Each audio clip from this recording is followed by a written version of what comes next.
The Sadducees were fundamentalists. They only believed what their Bible told them.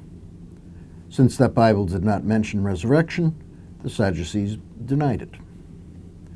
The Pharisees, on the other hand, were open to the development of hitherto unthought of implications of their faith. So they believed in resurrection. When Jesus showed that he opposed the Sadducee position regarding resurrection, the Pharisees may have thought that they had an ally. So they gave him the dignity of asking him a typical rabbinical question about the law. There were 613 laws, and obviously some were more important than others. Some were keys to interpreting the others. But which were the most important? Opinions varied.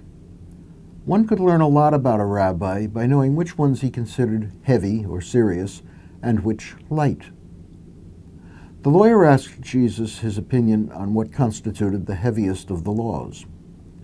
Jesus answered, as most Jews then and now would, with the words from the Shema, the Jewish profession of faith. Hear, O Israel, the Lord is our God, the Lord alone. You shall love the Lord your God with all your heart, with all your soul, and with all your might.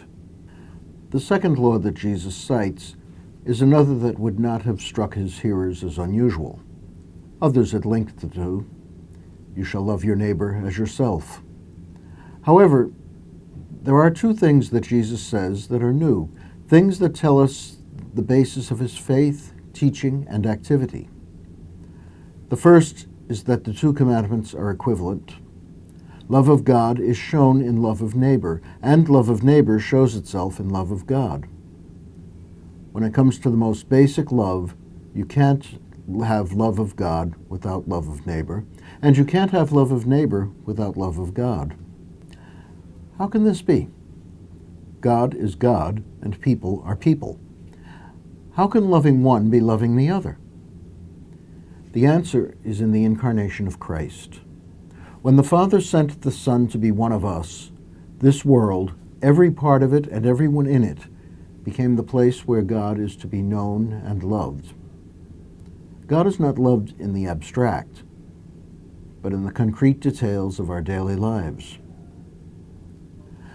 But if we grant that the way to love God is to love our neighbor, that still leaves a question.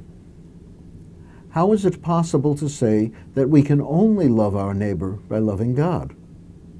After all, there are atheists who love their neighbor without ever mentioning God. Unbelievers may not know or accept a relationship with God, but they have one nonetheless, and their faithfulness to that relationship constitutes love of God and is, unbeknownst to themselves, the basis for their love of neighbor. The second striking thing that Jesus says is that on these two commandments the whole law is based, and the prophets as well. The only way to understand Scripture, the only way to understand any revelation of God, is by means of these two commandments. This brings us back to the Sadducees. Their way to understand revelation was to look at words. They failed to look with love at God who is behind those words. Had they done so, they would have known that God's life-giving love cannot be overcome by death. Love is the way to heaven. I cannot be absolutely sure that I'm loving God.